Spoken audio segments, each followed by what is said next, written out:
দীর্ঘ প্রতীক্ষার পর ঢাকা বিশ্ববিদ্যালয় তাদের আন্ডার গ্র্যাজুয়েট প্রোগ্রামের যে ভর্তি বিজ্ঞপ্তি বা বলতে পারো অনার্সের ভর্তি বিজ্ঞপ্তি তারা প্রকাশ করেছে। তোমরা সরাসরি যদি দেখতে চাও তোমরা জাস্ট গুগলে যেয়ে যদি সার্চ করো যে ডিইউ নোটিস লিখে সার্চ করলেই তোমরা একদম শুরুতেই ঢাকা বিশ্ববিদ্যালয়ের যে নোটিশ বোর্ডে কিন্তু তোমরা এই জিনিসটা পেয়ে যাবা। আমরা আজকে এই জিনিসটা নিয়ে কথা বলবো যে যে ভর্তি বিজ্ঞপ্তি তারা আজকে প্রকাশ করেছে, এই যে 28 অক্টোবর যে ভর্তি বিজ্ঞপ্তিটা প্রকাশ করেছে সেখানে কি রয়েছে। মেইনলি এই বছর কোনো প্রকার চেঞ্জ আসে নাই, তারপরেও তোমরা পুরো ভর্তি বিজ্ঞপ্তিটা একবার ওভারলুক করতে পারো। তো এইবার যারা এইচএসসি পরীক্ষা দিছো, যারা এইচএসসি 25 শুধুমাত্র তারাই পরীক্ষা দিতে পারবা।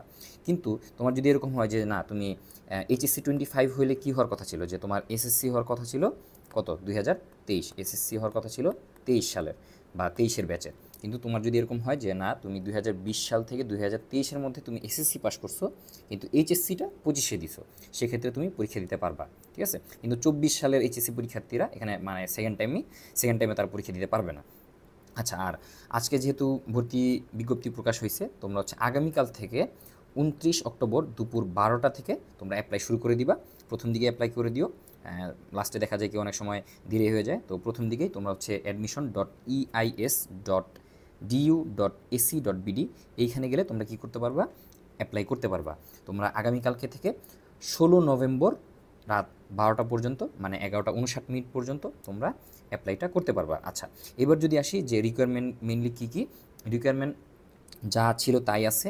বিজ্ঞান ইউনিট বা এ ইউনিটের জন্য গতবার যেমন ছিল যে এসএসসি প্লাস এইচএসসি মিলে 8 থাকতে হবে এবং আলাদাভাবে 3.5 করে থাকতে হবে। তার মানে ধরো তোমার এসএসসি আছে তোমার 5, কিন্তু এইচএসসিতে সামহাও তুমি একটু খারাপ করছো, এইচএসসিতে তুমি পাইছো 3.4।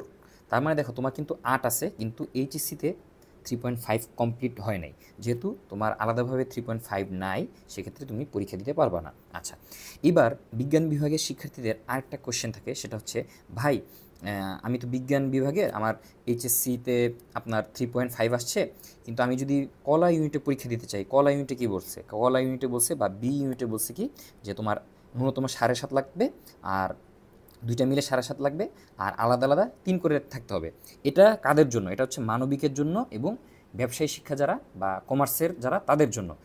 তুমি সায়েন্সের যদি স্টুডেন্ট হও, তুমি সায়েন্সের ইউনিটে পরীক্ষা দাও, আর বি ইউনিটে পরীক্ষা দাও, আর সি ইউনিটে পরীক্ষা দাও, যেখানেই পরীক্ষা দাও তোমার এই যে রিকোয়ারমেন্ট, এই রিকোয়ারমেন্টটি তোমার কি ফিল আপ করতে হবে। এই যে এখানে লেখা আছে, যদি তুমি কোথা থেকে পাশ করো, যদি বিজ্ঞান শাখা থেকে পাশ করো, হ্যাঁ, তাহলে কিন্তু তোমার ওই রিকোয়ারমেন্টটাই তোমার ফিল আপ করতে হবে। তুমি বি ইউনিটে দাও, আর কোথায় দাও, তুমি সি ইউনিটে দাও। তার মানে বিজ্ঞান বিভাগের জন্য 8 আলাদাভাবে 3.5, আর অন্যান্যদের জন্য 7.5 আর আলাদাভাবে 3। এই জিনিসটা তোমার ফিল আপ করতেই হবে। তুমি যে ইউনিটে পরীক্ষা দাও এই জিনিসটা তোমার ফিল আপ করতেই হবে। আচ্ছা, এবার যাই যে চারুকলার ক্ষেত্রে 6.5 এবং আলাদাভাবে 3 লাগে।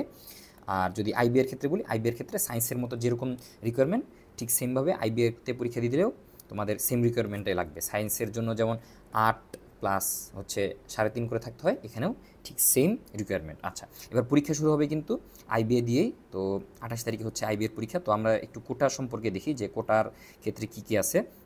মুক্তিযোদ্ধার সন্তানদের জন্য হচ্ছে 5% কোটা, উপজাতির জন্য উপজাতি এবং ক্ষুদ্র নৃগোষ্ঠী প্রার্থীদের জন্য হচ্ছে 1% কোটা, হরিজন ও দলিত সম্প্রদায়ের জন্য 1% এবং প্রতিবন্ধী প্রার্থীদের জন্য 1% কোটা আছে। আর এছাড়া বিকেএসপি কোটা আছে। তো এটা হচ্ছে ইন্টারনালি তারাও হয়তো হ্যান্ডেল করে, এখানে ডাইরেক্ট বলে নাই বিকেএসপির কোটা সম্পর্কে। আর যদি কোনো কারণে কোটার আসন ফিল আপ না হয়, সেক্ষেত্রে যারা হচ্ছে ভালো করছো মেধা কোটা থেকে তাদের কি শূন্য আসনটা পূরণ করা হবে। আচ্ছা, এবার আসি পরীক্ষার ডেট হয়তো অলরেডি তোমরা পেয়ে গেছো যে প্রথম পরীক্ষা হবে আইবিএর থেকে তোমার 28 তারিখ, 28 নভেম্বর হচ্ছে আইবিএর পরীক্ষা, 28 তারিখ। আচ্ছা, তারপর হচ্ছে চারুকলা হচ্ছে কত তারিখ, 29 তারিখ। এরপর হচ্ছে সি ইউনিট, তারপরে বি ইউনিট, আর সব শেষে এই ইউনিটের পরীক্ষা। এই ইউনিটের পরীক্ষা হচ্ছে 20 তারিখ, ঠিক আছে, শনিবার। সবগুলো হচ্ছে শনিবার, শুধুমাত্র আইবিএটা হচ্ছে শুক্রবার। আর সবগুলো পরীক্ষাই শুরু হবে মেইনলি 11টা থেকে 12:30 পর্যন্ত, আইবিএটা হচ্ছে 10টা থেকে 12টা পর্যন্ত। এবার দেখো যে মানবন্টন যদি বলি, মানবন্টনে কোনো প্রকার চেঞ্জ নাই। মানবন্টনে আগেরবার যেরকম ছিল, মানে এই বছর কোনো প্রকার চেঞ্জই নেই, ঠিক আছে। মানবন্টন আগে যেরকম ছিল, এমসিকিউতে হচ্ছে 60 এবং লিখিততে 40, এরকমই আছে, ঠিক আছে। আর চারুকলার ক্ষেত্রে আলাদা, এখানে হচ্ছে সাধারণ জ্ঞান থেকে 40 নম্বরের, আর অঙ্কন থাকে 60 নম্বরের। আচ্ছা, আর আইবির ক্ষেত্রে একটু ডিফারেন্ট, এখানে হচ্ছে এমসিকিউ 70 আর কি লিখিত হচ্ছে 30। তো যাই হোক, এই ছিল আজকের এই ভর্তি বিজ্ঞপ্তির এ টু জেড।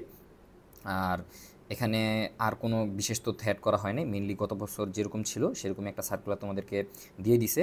আশা করি তোমরা ঢাকা ভার্সিটির জন্য একদম সোললি প্রিপারেশন নিবা, এবং প্রিপারেশনের ক্ষেত্রে তোমাদের যে কোনো প্রকার সাজেশনস যদি লাগে সেক্ষেত্রে আমার সাথে তোমরা কনসাল্ট করতে পারো। আর তোমরা কিভাবে নেক্সট কয়েকদিনে পড়ে তোমরা যে ইউনিটেরই পরীক্ষা দাও না কেন, নেক্সট কয়েকটা দিন পরে তোমরা ভালো রেজাল্ট করবা এবং ঢাকা বিশ্ববিদ্যালয়ে তোমরা তোমাদের স্বপ্নের একটা সিট তোমরা পাবা, সেই ব্যাপারে আমি ইনশাল্লাহ কথা বলবো। তো সবাই ভালো থাকো, পড়ালেখায় ফোকাস দাও। আল্লাহ হাফেজ।